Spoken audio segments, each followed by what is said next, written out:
parle. Chaque jour, Charles et Carole vous présentent la leçon de l'école du sabbat.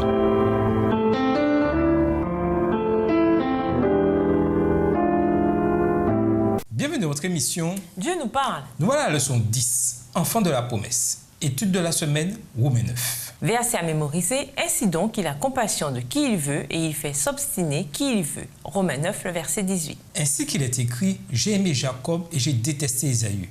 Car il dit à Moïse, j'aurai compassion de qui j'aurai compassion et je serai magnanime envers qui je serai magnanime. Romains 9, les versets 13 et 15. De quoi Paul parle-t-il ici? Que fait-il du libre arbitre et de la liberté de choix sans lesquels très peu de nos croyances ont de sens? Ne sommes-nous donc pas libres de choisir ou de rejeter Dieu? Ou bien ces versets enseignent-ils que certains sont élus pour être sauvés tandis que d'autres sont perdus, quel que soit leur choix personnel? Comme d'habitude, on trouve la réponse en prenant en compte l'ensemble des propos de Paul. L'argumentation de Paul tente de montrer le droit de Dieu de choisir qui il veut employer comme ses élus. Après tout, c'est Dieu qui porte la responsabilité ultime d'évangéliser le monde. Par conséquent, pourquoi ne peut-il pas choisir qui il veut pour être ses agents? Tandis que Dieu ne retranche personne de l'opportunité du salut, un tel acte de la part de Dieu n'est pas contraire au principe du libre arbitre. Et plus important encore, ce n'est pas contraire à la grande vérité que Christ est mort pour tous les humains et qu'il désire que tous soient sauvés. Tandis que nous nous souvenons que Romains 9 ne traite pas du salut personnel de ceux qui sont nommés, mais de leur appel à accomplir une certaine œuvre, le chapitre ne présente aucune difficulté. Et nous vous laissons cette réflexion, même si Dieu a choisi un groupe spécifique de gens pour qu'ils soient appelés son peuple, cela ne signifie pas que tous les autres peuples sont rejetés. Au revoir. Et à demain si Dieu veut. Dieu nous parle. Chaque jour, Charles et Carole vous présentent la leçon de l'école du sabbat.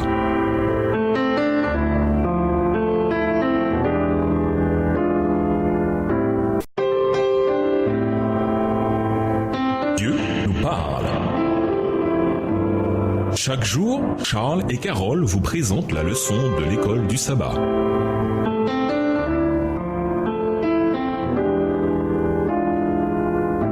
Bienvenue dans votre émission Dieu nous parle. Nous voilà à la leçon de dimanche, le fardeau de Paul. Quant à vous, vous serez pour moi un royaume de prêtres et une nation sainte.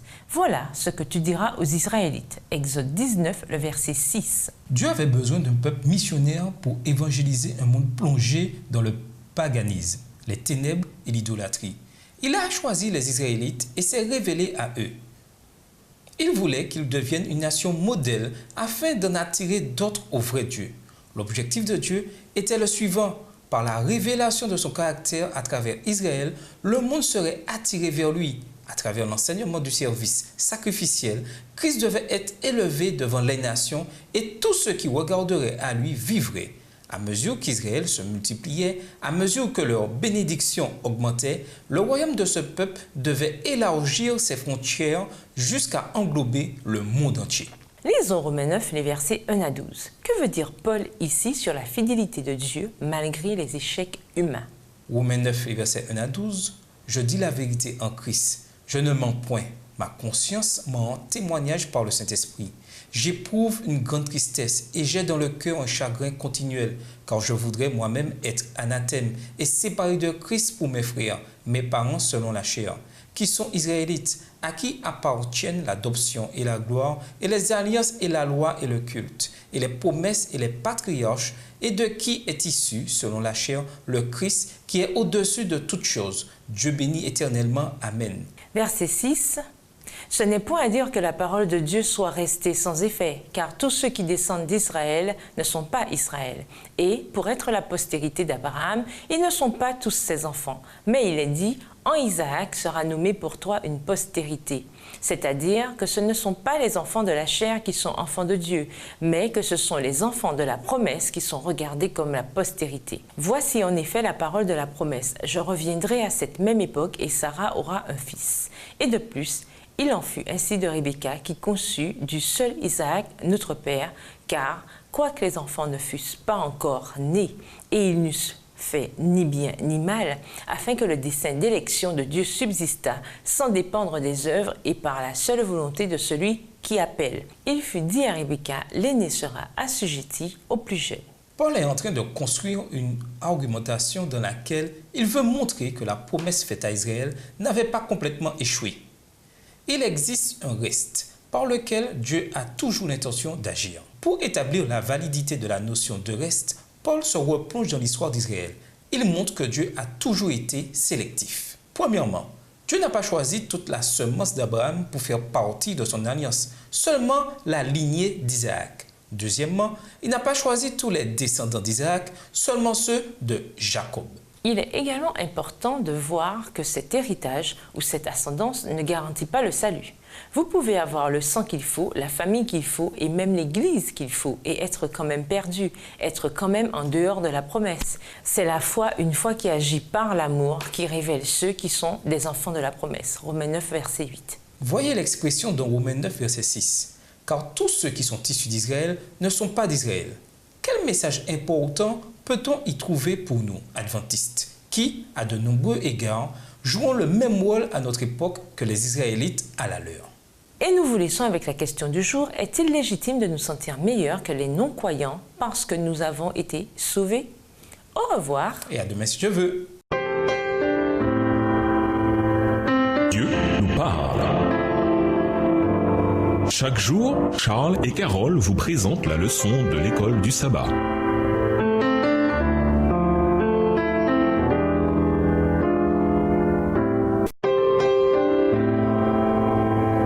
Dieu nous parle. Chaque jour, Charles et Carole vous présentent la leçon de l'école du sabbat.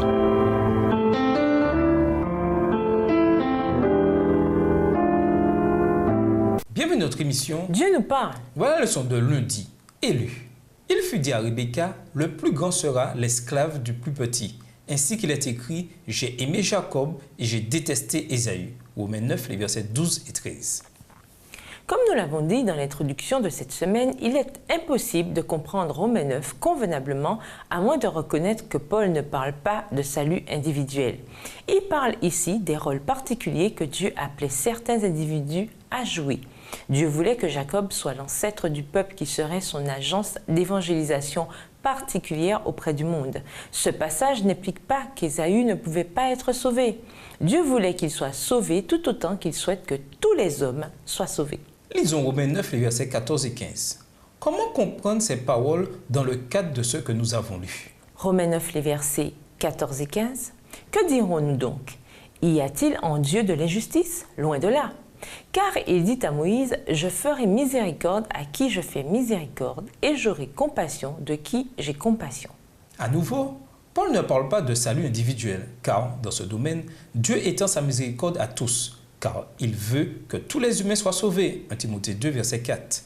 Car elle s'est manifestée la grâce de Dieu, source de salut pour tous les humains. Tite 2, verset 11. Mais Dieu peut choisir des nations pour qu'elles jouent un rôle, et même si elles peuvent refuser de jouer ces rôles, elles ne peuvent pas empêcher le choix de Dieu. Peu importe combien Ésaü aurait pu le vouloir, il n'aurait pas pu devenir l'ancêtre du Messie ni du peuple choisi. Au final, ce n'était pas un choix arbitraire de la part de Dieu, pas quel décret divin par lequel Ésaü a été exclu du salut. Les dons de la grâce de Dieu par Christ sont gratuits pour tous. Nous avons tous été élus pour être sauvés et non perdus. Éphésiens 1, les versets 4 et 5, de Pierre 1, le verset 10. Ce sont nos choix et non ceux de Dieu qui nous empêchent d'avoir la promesse de la vie éternelle en Christ. Jésus est mort pour tout être humain. Pourtant, Dieu a présenté dans sa parole les conditions auxquelles toute âme sera soumise pour être élue à la vie éternelle. La foi en Christ qui pousse le pécheur justifié à l'obéissance. Vous avez, vous, personnellement, comme si personne d'autre n'existait, été choisi en Christ dès avant la fondation du monde pour recevoir le salut. C'est votre appel, votre élection qui vous sont donnés par Dieu à travers Jésus. Quel privilège, quelle espérance. Tout compte fait. Pourquoi tout le reste devient bien terne comparé à cette grande promesse? Pourquoi serait-ce la plus grande des tragédies que de laisser le péché, le moi et la chair nous priver de tout ce qui nous a été promis en Jésus? Et nous vous laissons avec la question du jour. Nous croyons que nous sommes les enfants de la promesse. Quel conseil pouvez-vous donner à un ami qui a perdu espoir? Au revoir. Et à demain si Dieu veut. Dieu nous parle. Chaque jour, Charles et Carole vous présentent la leçon de l'école du sabbat.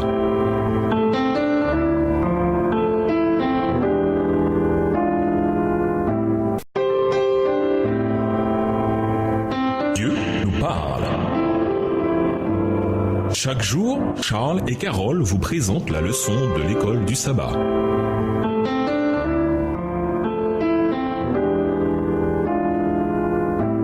Bienvenue dans votre émission. Dieu nous parle. Nous voilà à la leçon de mardi. Mystère. Car mes pensées ne sont pas vos pensées, vos voix ne sont pas mes voix. Déclaration du Seigneur. Autant le ciel est élevé au-dessus de la terre, autant mes voix sont élevées au-dessus de vos voix et mes pensées au-dessus de vos pensées. Ésaïe 55, les versets 8 et 9. Lisons Romains 9, les versets 17 à 24. Étant donné ce que nous avons lu jusqu'à présent, comment comprendre ce que Paul veut dire ici? Romains 9, les versets 17 à 24. Car l'Écriture dit à Pharaon, « Je t'ai suscité à dessein pour montrer en toi ma puissance et afin que mon nom soit publié par toute la terre. Ainsi, il fait miséricorde à qui il veut et il endurcit qui il veut. Tu me diras, pourquoi blâme-t-il encore? Car qui est-ce qui résiste à sa volonté? Ô homme, toi plutôt, qui es-tu pour contester avec Dieu? Le vase d'argile dira-t-il à celui qui l'a formé, pourquoi m'as-tu fait ainsi? Le potier n'est-il pas maître de l'argile pour faire avec la même masse un vase d'honneur et un vase d'un usage vil? Et que dire, si Dieu voulant montrer sa colère et faire connaître sa puissance, a supporté avec une grande patience des vases de colère formés pour la perdition, et s'il a voulu faire connaître la richesse de sa gloire envers des vases de miséricorde qu'il a d'avance préparés pour la gloire? Ainsi nous a-t-il appelés non seulement d'entre les Juifs, mais encore d'entre les païens. Dans ses interactions avec l'Égypte, au moment de l'Exode, Dieu agissait pour le salut de la race humaine. Quand Dieu s'est révélé au moment des plaies et de la délivrance de son peuple, les Égyptiens ainsi que les autres nations étaient censés voir que le Dieu d'Israël était bien le vrai Dieu. Cette révélation devait être une invitation pour les peuples des nations à abandonner leur Dieu et à venir l'adorer. De toute évidence, Pharaon avait déjà fait son choix, de sorte qu'en endurcissant son cœur, Dieu ne le coupait pas de l'occasion de salut. L'endurcissement était lié au refus de l'appel à laisser partir Israël, pas à l'appel de Dieu pour que Pharaon accepte le salut personnel. Christ est mort pour Pharaon, autant que pour Moïse, Aaron et le reste des enfants d'Israël. Le point crucial dans tout cela, c'est qu'en tant qu'être humain déchu, nous avons une vision très étriquée du monde, de la réalité, ainsi que de Dieu et de la manière dont il agit dans le monde.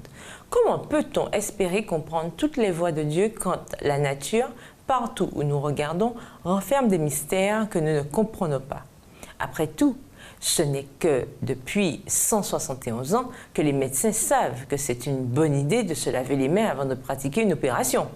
Voilà à quel point nous étions ignorants. Et qui sait, si les années devaient se prolonger, peut-être découvririons-nous des choses qui révéleraient que nous sommes plongés dans l'ignorance aujourd'hui. Assurément, nous ne comprenons pas toujours les voies de Dieu, mais Jésus est venu nous révéler comment est Dieu.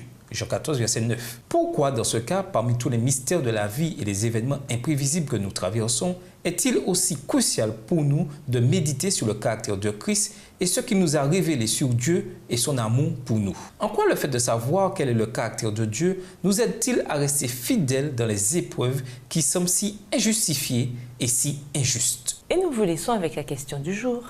Nous sommes tous choisis par Dieu. Est-ce à dire que nous sommes automatiquement sauvés? Et le libre arbitre dans tout ça? Et si vous ne voulez pas être choisi? Au revoir. Et à demain si Dieu veut. Dieu nous parle. Chaque jour, Charles et Carole vous présentent la leçon de l'école du sabbat.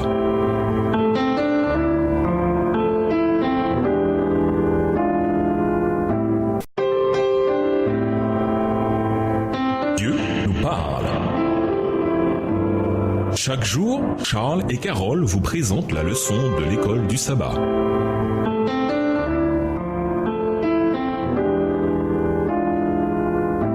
Bienvenue dans votre émission. Dieu nous parle. Voilà la leçon de mercredi. Amis, mon peuple, dans Romains 9, verset 25, Paul cite Osée 2, verset 23, et dans Romains 9, verset 26, il cite Osée 7, verset 7. Dieu a dit à Osée de prendre une femme prostituée, Osée 1, verset 2, dans la version Colombe, afin d'illustrer la relation entre Dieu et Israël, car la nation était allée vers des dieux étrangers.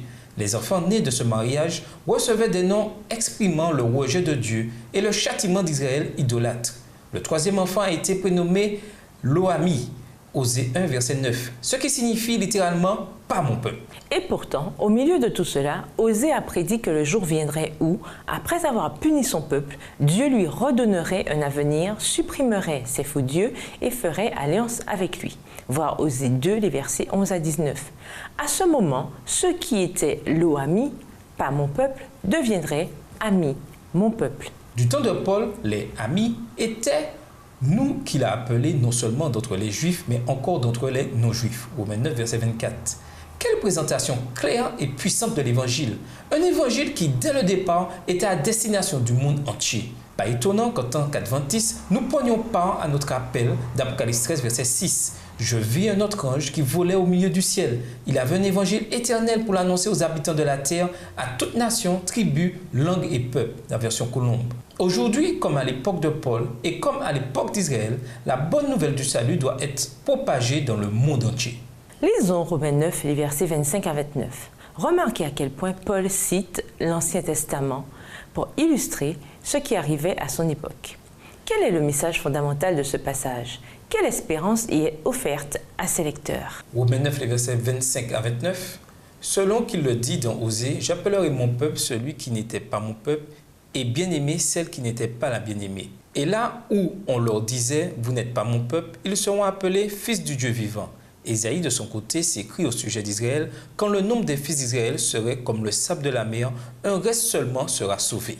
Car le Seigneur exécutera pleinement et promptement sur la terre ce qu'il a résolu. Et, comme Ésaïe l'avait dit auparavant, si le Seigneur des armées ne nous eût laissé une postérité, nous serions devenus comme Sodome, nous aurions été semblables à Gomorrhe.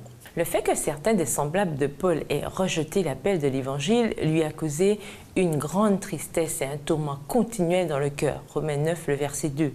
Mais au moins, il y avait un reste. Les promesses de Dieu ne déçoivent pas, même quand les humains déçoivent. L'espérance que nous pouvons avoir, c'est que, à la fin, les promesses de Dieu s'accompliront. Et si nous nous réclamons de ces promesses pour nous personnellement, elles s'accompliront en nous également. Combien de fois avez-vous été déçu par quelqu'un?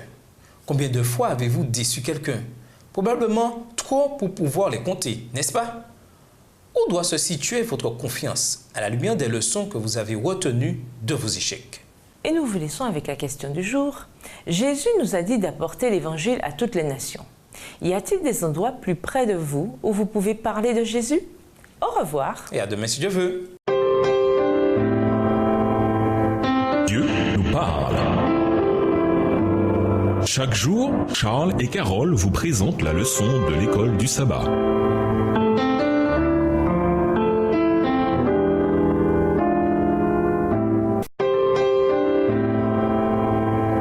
Dieu nous parle. Chaque jour, Charles et Carole vous présentent la leçon de l'école du sabbat.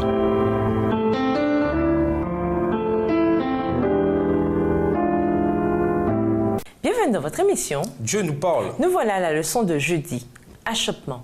Que dirons-nous donc? Des non-juifs qui ne poursuivaient pas la justice ont obtenu une justice, celle qui révèle de la foi, tandis qu'Israël, qui poursuivait une loi de justice, est passé à côté de cette loi? Pourquoi? Parce qu'il l'a poursuivie, non pas en vertu de la foi. Romains 9, les versets 30 à 32. Quel est le message ici? Et surtout, comment appliquer les principes de ce message écrit à une certaine époque et à un certain endroit à nous-mêmes aujourd'hui? Comment éviter de faire les mêmes erreurs que les Israélites? Paul explique sans embâche à ses semblables pourquoi ils passent à côté de quelque chose que Dieu veut qu'ils aient. Et plus que cela, quelque chose qu'ils poursuivaient sans l'atteindre. Chose intéressante, les gentils que Dieu avait acceptés ne s'étaient même pas donné du mal pour cela.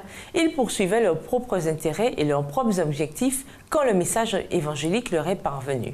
Saisissant sa valeur, ils l'avaient accepté. Dieu les déclarait justes car ils acceptaient Jésus-Christ comme leur substitut.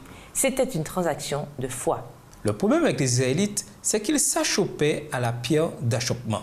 Voir Romains 9, verset 33. Certains, mais pas tous, voir Acte 2, verset 41, refusaient d'accepter Jésus de Nazareth comme le Messie que Dieu avait envoyé. Il ne correspondait pas à leur attente du Messie. C'est pourquoi ils lui ont tourné le dos quand il est venu. Avant la fin de ce chapitre, Paul cite un autre texte de l'Ancien Testament. « Je mets en Sion une pierre d'achoppement, un rocher qui cause la chute, et celui qui croit en lui ne sera pas pris de honte. » Romains 9, verset 33. Dans ce passage, Paul montre de nouveau combien la véritable foi est cruciale dans le plan du salut. Voir également 1 Pierre 2, les versets 6 à 8. Un rocher qui cause la chute, et pourtant celui qui croit en lui ne sera pas pris de honte. Oui, pour beaucoup, Jésus est un rocher qui cause la chute, mais pour ceux qui le connaissent et l'aiment, il est un autre type de rocher, le rocher de mon salut. Psaume 89, le verset 27. Jésus a-t-il déjà été pour vous une pierre d'achoppement ou un rocher qui a causé votre chute? Si oui, de quelle manière? Autrement dit, qu'avez-vous fait pour vous retrouver dans cette situation? Comment vous en êtes-vous sorti? Et qu'avez-vous appris pour ne plus vous retrouver dans ce type de situation avec Jésus? Et nous vous laissons avec la question du jour. Pourquoi nous séparons-nous des non-croyants ou allons-nous même jusqu'à nous tenir loin des croyants dont les convictions diffèrent des nôtres? Au revoir. Et à demain si Dieu veut. Dieu nous parle. Chaque jour, Charles et Carole vous présentent la leçon de l'école du sabbat.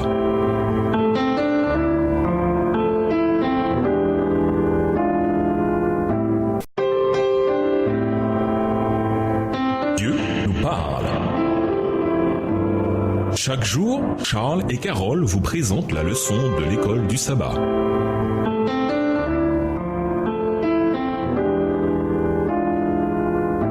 Bienvenue dans votre émission. Dieu nous parle. Voilà la leçon de vendredi. Pour aller plus loin, nous vous invitons à lire dans le livre La tragédie des siècles, chapitre 14, livre écrit par Ellen G. White.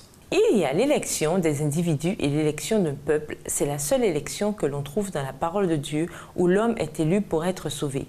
Beaucoup considèrent la fin, pensant qu'ils seront sûrement élus pour les félicités célestes. Mais ce n'est pas l'élection que la Bible révèle. L'homme est élu pour travailler à son propre salut avec crainte et tremblement. Il est élu pour revêtir l'armure, pour combattre le bon combat de la foi. Il est élu pour se servir des moyens que Dieu a mis à portée de sa main pour faire la guerre à tout désir impie, tandis que Satan joue avec sa vie afin de gagner son âme. Il est élu pour veiller dans la prière, pour sonder les Écritures et pour éviter de tomber dans la tentation. Il est élu pour avoir constamment la foi. Il est élu pour obéir à toute parole qui sort de la bouche de Dieu, afin qu'il ne se contente pas d'écouter la parole, mais qu'il la mette en pratique. C'est cela l'élection selon la Bible. Aucun esprit fini ne peut pleinement comprendre le caractère et les œuvres de l'être infini. Nous ne pouvons pas découvrir les profondeurs de Dieu. Pour les esprits les plus puissants, les plus cultivés, tout comme pour les plus faibles et les plus ignorants, l'être saint demeure un mystère. Mais, bien que la nuit et l'obscurité l'environnent, la justice et le droit sont la base de son trône. Psaume 97, verset 2. Dans le rapport que Dieu a avec nous, nous pouvons discerner une miséricorde sans limite, jointe à une puissance infinie. Nous sommes capables de saisir une partie des desseins divins. Au-delà, nous ne pouvons plus que faire confiance à celui dont la main est toute puissante et dont le cœur est plein d'amour. À méditer, certains chrétiens enseignent que Dieu en a choisi certains avant même leur naissance pour être sauvés et d'autres pour être perdus. Si vous faites partie de ceux que Dieu, dans son amour et sa sagesse infinie, a prédestinés à être perdus, alors quels que soient vos choix, vous êtes voués à la perdition, c'est-à-dire pour beaucoup de gens, l'enfer éternel où vous irez au tir. Autrement dit, ce n'est pas par un choix personnel de notre part, mais seulement par la providence de Dieu que certains seraient prédestinés à vivre sans relation salvatrice avec Jésus ici dans cette vie et à passer la prochaine à brûler dans les feux de l'enfer. Qu'est-ce qui ne va pas dans ce raisonnement? En quoi cette vision est-elle contraire à notre compréhension de ces mêmes questions? En quoi l'Église adventiste et son appel dans le monde aujourd'hui sont-ils comparables au rôle d'Israël dans l'Antiquité? Quelles sont les similitudes et les différences? Faisons-nous mieux qu'eux ou alors pire? Justifiez votre réponse. Pour conclure, Dieu opère de façon vraiment mystérieuse. Nous ne comprenons pas toujours pourquoi il fait ce qu'il fait. Mais parce qu'il est amour, nous pouvons dormir sur nos deux oreilles. Dans son sermon intitulé When God is Silent, quand Dieu se tait, Jonathan Zita dit que tout ce qui est plus grand que la mort est une bénédiction. La grâce de Dieu est tellement grande. Le Seigneur a pour plan ultime de restaurer la relation entre l'humanité et lui. Ma prière, c'est que vous permettiez à Dieu de vous utiliser dans son plan de rédemption. Au revoir. Et à demain si Dieu veut. Dieu nous parle. Chaque jour, Charles et Carole vous présentent la leçon de l'école du sabbat.